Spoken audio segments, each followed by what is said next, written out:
Amahoro y'Imana naganze, ubwiza bw'Imana nibuganze muri mwe. Mbifurije umwaka mushya muhire, mbifurije umwaka mushya w'amata n'ubuki, mbifurije ishya n'ihirwe mu mwaka mushya Imana itugabije. Muraho neza. Yesu Kristo nashimwe. Muri kumwe na Eva Twahirwa Emi mu ijambo ry'Imana kuri itabaza ry'agakiza. Amahoro y'Imana nagwire muri mwebwe. Bene data, mbahaye ikaze nanone mu ijambo ry'Imana kugira ngo turebere hamwe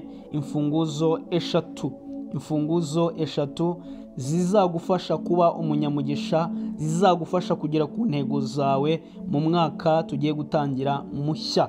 Muri uyu mwaka mushya tugiye gutangira, si wowe wonyine ahubwo uzazikoreshe igihe cyose, ubigire umuco, bikubemo, uzigumane ntuzitakaze. Reka dusenge Imana.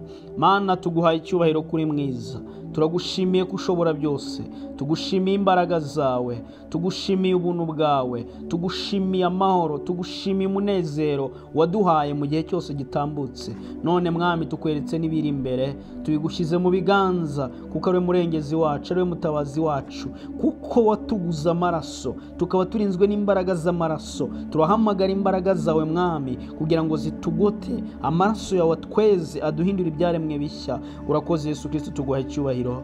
Amen. Haleluya. Urifuza kugera ku ntego zawe mu mwaka wa 2025? Ese urifuza kugera ku ntsinzi zawe?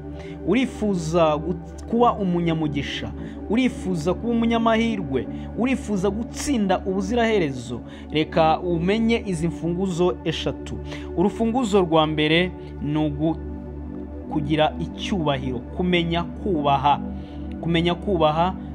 abakuruta, kumenya kubaha abakoresha bawe, kumenya kubaha abantu bose muri rusange, guhera ku mwana kugera ku muto, kumenya kububaha. Nituvuga kubaha ntabwo tuvuze kuramenya umuntu, oya, ahubwo tuvuga kubaha, ukamenya gushimira umuntu wakugiriye neza, ukamenya kumushimira, ukamenya kumwubaha.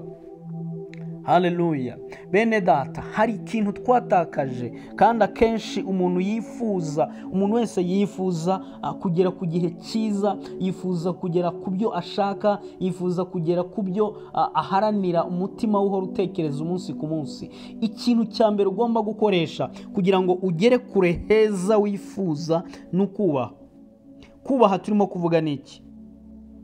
Ni ukwibuka ibyo wakorewe, ugashimira uwakugiriye neza.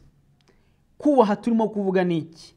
Ni ukwishimira, ni ugucelebra, ni celebrating ibyo wagiriwemo neza. Ikindi ni uguhemba, gutanga impano uwakugiriye neza. Umuntu yakwishyuriye school fees mu myaka yose wize, ariko ntabwo ushobora no gufata umwanya umubwire ngo warakoze, ngo umushimire, umugurire champagne, umushimire, umutungure, umubwire warakoze ibi nibi wangiriye neza. Nukora icyo kintu, ukibuka gushima, ukibuka kubaha uwakuzamuye, ukibuka kubaha uwagukuye kuri level imwe akakugeza ku yindi level, uzaba umutsinzi no kurushaho. Ndagira ngo witangire uyu mwaka wibuka ko Imana ikoresha abantu. Haleluya. Imana ikoresha abantu, kandi kugira ngo ikuzamure izakoresha abantu. Mu kazi kawe ni gute boss wawe uri kumwe n'abandi ukavuga yuko nta kigenda, ukamwitinjije, ukavuga amagambo nyine adafatitse kuri we, ukavuga yuko ubona aciriritse? Umuntu umwaka urangira yajya kubara agasanga yinjije amamiliyoni n'amamiliyoni, akaguhemba, akakumenyera ukubaho, aguhaye umushahara. Ni gute ushobora kuvuga ko ari umuntu uri aho ngaho uciriritse? Umwubahire ko ari umukoresha wawe. Ubaha madamu, wibuke kumushimira. Nakugaburira, wibuke gushima umwana, wibuke gushimira ababyeyi, wibuke kububaha abakuru n'abatoya, ububahe. Niwubaha abantu bose, ukagira uyu muco wo kubaha abantu, uzabaho unesha, uzabaho utsinda, uzaba umunyamugisha, kubera ko abantu bazagukunda kandi bazagukundira kububaha. Ntabwo ushobora kubaha abandi wowe ubwawe utiyubaha. Nutiyubaha ntabwo uzabasha kubaha abandi. Ukeneye kwiyubaha ukubaha n'abandi. Ukeneye kubaha abandi kuko bakugiriye neza, ukibuka gusubira inyuma ugashima, ukibuka ibyo umuntu yakugiriyemo neza ukabimwubahira. Haleluya. Ikintu cya mbere ugomba kuzirikana muri uyu mwaka, wige kubaha abato, wige kubaha abakuze, wige kubaha abo mungana, wige kubaha aburuta. Iga ikintu bita kubaha. Uru rufunguzo rwo kubaha ndagira nkubwire ngo nurufata ukarushigatira ukarugumana, ukagendana kubaha abandi, abantu bazagukunda, uzaba umunyamugisha, uzaba umunyamahirwe kubera yuko wubaha. Haleluya. Umubosi waguhaye akazi uyu munsi cyangwa ejo bundi mu gihe cy'akazi, nufata umwanya ukajya ukamubwira ngo ndagushimira mu gihe cyose tumaranye, dore umwaka urarangiye, ndagushimira ko wampaye akazi, ndagushimira ko waduhembye neza, ndagushimira ko watubaniye uko watubaniye, n'ibitaragenze neza byari akazi warakoze, uri umubyeyi, umushimire, umuhe icyubahiro kuko agikwiriye. Si ukumuramya, ntabwo ari ukumuramya ibyo ngibyo, muhe icyubahiro cye. Niwubaha ndagira ngo ubwire ko bizakuzamura bikugeze ku rundi rwego. Ubaha umuntu uwo ari we wese, wubahe abakuruta, wubahe abakugiriye neza, bahereza icyubahiro ubagomba. Haleluya. Baha icyubahiro ubagomba, ntacyo bitwaye. Imana nyine yaguhaye umugisha, ibaguheraho umugisha, ariko ibuka kubashimira, ibuka kubibubahira kuko bagukuriye, kuko bakuruta. Ibuka kububaha. Abatoya ububahe. Madamu ntago washimira umugabo kuko yaguhaye umwenda mushya cyangwa se umwana ngo n'ubundi ngo ni inshingano ze, yagombaga kubikora. Ntago ari byo. Mwubahe ababaruta. Uru ni urufunguzo rugufasha kwinjira muri uyu mwaka wa 2025, ukarwinjiramo uri umutsinzi ndetse no kurushaho. Niwinjira wubaha, ukubaha Imana, ukubaha abantu, ukubaha inshuti, ukubaha abakoresha, ukubaha buri umwe wese, bizakugeza ku ntsinzi. Urufunguzo rwa kabiri rugufasha kugera cyangwa se ruzagufasha kuba umutsinzi n'umunyamahirwe mu mwaka mushya twinjiyemo, kugira ngo umwaka uzakubere uw'amata n'ubuki. Ni urufunguzo bita kwihesha agaciro no guha agaciro abandi. Haleluya. Gutanga agaciro cyangwa kwihesha agaciro ni igipimo cyiza ushobora gupimiraho umuntu, uburyo yitwara, uburyo avuga, uburyo asubiza, uburyo agenda, uburyo yambara. Kwihesha agaciro. Wibuke igihe cyose gitambutse, ibyo wakoze n'ibyo wagendeyemo, yaba inzira z'ibyaha, yaba inzira zidatunganye, ariko aho utihesheje agaciro, wongere uvuge ngo ni gute nakwihesha agaciro, ni gute nahesha agaciro abandi, ni gute nahesha agaciro umuryango wanjye. Niba ushaka kwihesha agaciro, iyubahe kandi witeze imbere kuruta bizinesi yawe, witeze imbere kuruta icyo ukora, witeze imbere kuruta ibindi bintu byose wumva wakabaye ushyira imbere. Wowe ubanza ubwawe widevelope, wowe ubanza ubwawe wihesha agaciro, umenye uko ukwiye kwambara, umenye amagambo ukwiye kuvuga, umenye ipuru ukwiye kurya, uko iri bubingana naho uri bubiyirira, umenye ibyo ugomba gukora, umenye gukora siporo, umubiri wawe ushyire uwukoreshe kugira ngo ndagira ngo nkwibutse ko gukura kwawe kuruta cyane, biruta cyane gukuza bizinesi, biruta cyane gukuza icyo ukora, biruta cyane gukuza uwo uriwe mu bundi buryo bw'ibintu runaka bikuranga. Ahubwo wowe ubwawe ukabanza ukihesha agaciro, ukabanza ukiha agaciro imbere y'Imana, ukiha agaciro, ukaba umukristo mwiza usenga. Nimba udakijijwe ugakizwa muri uyu mwaka mushya, ugatangirana imbaraga zo gukizwa, ugatangirana imbaraga z'ubwiza bw'Imana. Haleluya. Soma Bibiliya wumve ibyo Dawidi yakoreye Goliyati.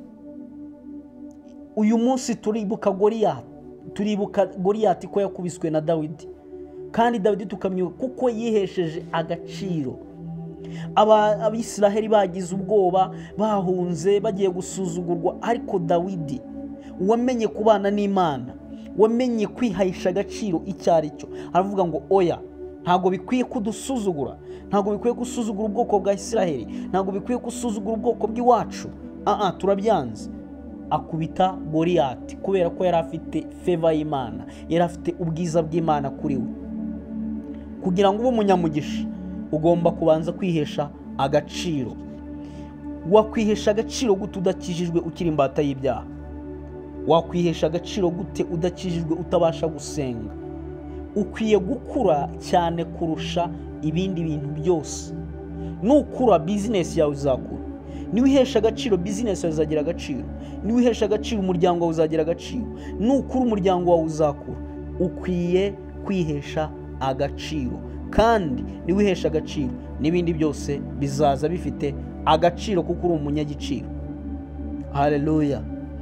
Icya gatatu ari nacyo cyanyuma, kugira urukundo, kubaka imibanire myiza, kubaka imibanire myiza n'Imana, kubaka imibanire myiza n'abantu, kubaka imibanire myiza n'umuryango, kubaka imibanire myiza n'inshuti, kubaka imibanire myiza n'abo mukorana muri kampani, muri guverinoma, kubaka imibanire myiza yawe n'abandi. Relationship, kugira relationship nziza ikomeye ukabana n'abandi, kugira imibanire myiza, guhera ku mwana ukagera ku muntu mukuru, guhera ku Mana ukagera mu rugo, ku muryango. Nugira imibanire myiza n'Imana, ugasenga, ukagira imibanire myiza no gusoma ijambo ry'Imana, ukagira imibanire myiza n'umwuka wayo wera, ukagira imibanire myiza na madamu nimba umufite wubatse, ukagira imibanire myiza n'abakuru bawe n'abarumuna bawe, ukagira imibanire myiza n'abo mukorana, abasupiriya bawe, ukagira imibanire myiza n'abo ukoresha, bizaguha favor yo gutera imbere. Uzabibona ko wateye imbere kubera ko wagize imibanire myiza n'abandi. Iyo ni strategic ya connection, cyangwa se kugira connection n'abandi. Haleluya. Amos ibice bitatu umurongo waho wa gatatu, ni gute ese umuntu bishobora ko aba wenyine, yigira inama wenyine adahuje n'abandi? Ntabwo ibyo bishoboka. Hasi bakavuga umurongo wa 4, ese birashoboka ko intare itonoma idafite umuhigo, itabonye umuhigo? Ntibishoboka. Nukuvuga ngo rero ukeneye kugirana connection n'abandi. Ntabwo ukwiye kubaho muri uyu mwaka uri wenyine, ntabwo ukwiye kubaho uri wenyine uri nyamwigendaho. Ukwiye kugirana imibanire myiza n'abashoferi, kugirana imibanire myiza na polisi, kugirana imibanire myiza n'abacamanza, kugirana imibanire myiza n'abanyapolitike, kugirana imibanire myiza n'abatetsi, kugira imibanire myiza mu ngeri zose, kugira imibanire myiza mu bana, mu banyeshuri, kugira imibanire myiza n'abarimu, kugira imibanire myiza n'abantu bose, ukagaba amashami. Ibyo bizagufasha gukura, bizagufasha kuba umunyamugisha, kubera yuko Imana itanga umugisha iwunyujije mu bantu. Abo bantu bose Imana izabaguheramo umugisha. Haleluya. Izi mfunguzo eshatu ntuzibagirwe kandi ntuzireke muri uyu mwaka tugiye gutangira.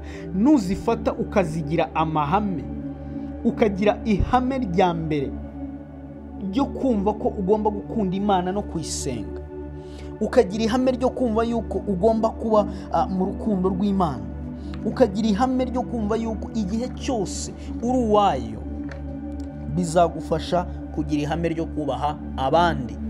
Uzagira ihame